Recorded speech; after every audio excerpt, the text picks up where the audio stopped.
Welcome to Planet of the Wisps. Yes. And we're totally not ripping off movie titles in any way, shape, or form. No, not at all. She sighed suspiciously. What are you on about? Yes. Onto this planet that suspiciously looks like Earth, at least from the outside. Mm-hmm. Though swap the blue and green. Yeah. You gotta give credit where credit is due, though. This stage looks beautiful. Yes. And probably has the best music. Mm-hmm. Very catchy, upbeat.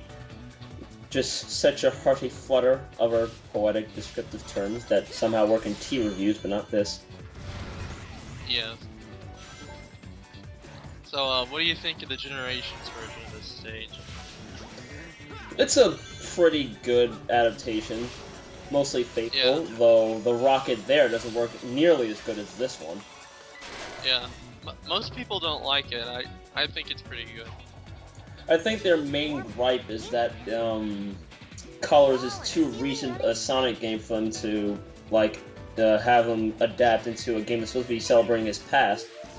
I can see what they mean by that. My main problem is that they frequently force you to use the Wisp powers. Mm-hmm. And it can go on for a bit long. It also takes away from the glorious music. Yes. Both here and Generations. And another main complaint is that the outside looks so beautiful, while the inside looks practically pasted from the Wii version. So it's like too much inside, not enough outside, you know? Yeah, too much factory. Makes sense. What did you think of the Wisps when you first saw them? Literally when I first saw them.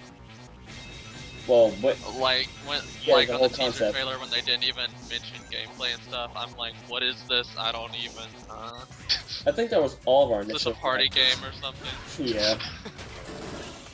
Oh god, it's Shuffled. Oh, it's Sonic Shuffle 2. Run! Oh god! Even though I Run haven't, to the Hamptons! even though I haven't played Shuffle, and I can't speak on that. Yeah, I haven't either, but I heard it's not really that good. no. And the I also heard that the loading times are as bad as Sonic 06. Oh god. Yeah, though it's for a CD-based console, so. So was 06. Well, that's Blu-ray and HD DVD. Oh god. Shows what I know about processing and all that. And I'm in a college for programming. Oh. Oh. I really should pick up on this at some point in the future. Yeah. And as you're seeing here, the Spikes and Rocket Wisps are also the ones that return in Generations. Spikes, which could be used as Classic, lets you run up walls, and Rocket, which is used by Modern primarily, lets you shoot up straight into the air. Yes, although, for the Spike, it's kind of distracting in Generations that you can't double jump anymore. Yeah. And then there's this whole, gear gimmick using only spikes, but we'll get into that when we actually cover that in the soon-to-come Generations playthrough, if all goes well.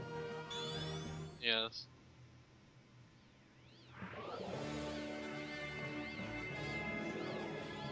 And if you thought cutscenes were sparse in this game... Oh ho ho! You haven't seen nothing yet. Yeah, really. In Generations, it's like, is there even a story? They might as well not have put one in. There's no real story in this one either, besides, oh, Eggman's up to no good. It's the same thing, but no. At least here it's written better. Yeah, it's written better, and they tell just enough to where you're satisfied.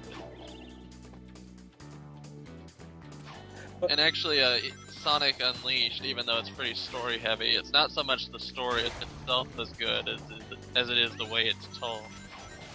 Yeah, that's true.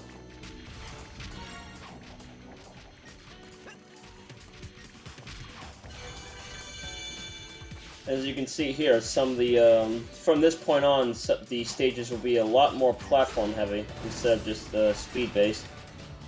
Yes. Which is kind of ironic, seeing how modern Sonic is like, well, you know, the hit 3D one, but there are more 2D stages than 3D in this game. Yeah. This stage is pretty much like 80% 2D platforming. Which is fine and all, but, you know, I came here for 3D as well, just saying. Yeah.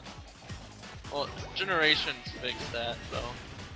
Sort of, but it's still the same gameplay as here in Unleashed, which leads me to wonder why 06 was the last true 3D game.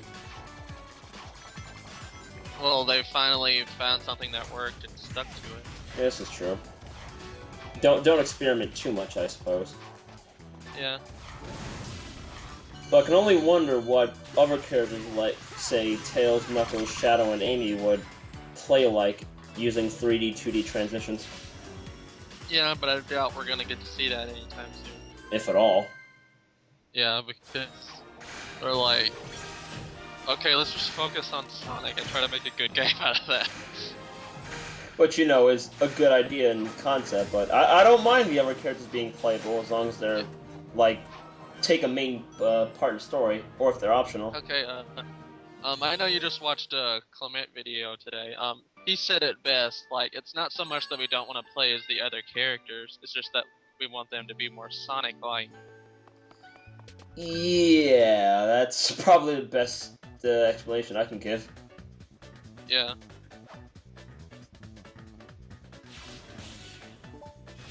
That Quick Step, which came back in this and also Generations. Yeah, except in here you can only use it in limited sections. For some reason. I think it was the same case for Unleashed on the Wii. So don't quote me on that one. I don't think so. Who knows? Who knows? It's been a while since I played it. And I have the PlayStation 2 version of that. Partly because it's cheaper anyway. Oh dear. Of all versions, the PS2 one. Yikes. Yeah. It's not laggy or anything. I know, but have you seen the graphics? It's horrendous. I'm not too nitpicky about graphics, but come on. PS2 has put out a lot better looking games than that. True. That, and you don't have to use the shoulder buttons in the Warhog section. I suppose so. And I hate this part with a bloody passion, though oddly enough, I got this on my very first recording, which I'm so happy about. Oh, really? And, wow, that was a quick Time flies when you separate into bit parts, instead of trying to gun through it as one huge video. Yeah. We tried that. How dare you not get an S-ring? Yes, indeed. Anyway, we shall see you next time in part 2 of Planet Wisp.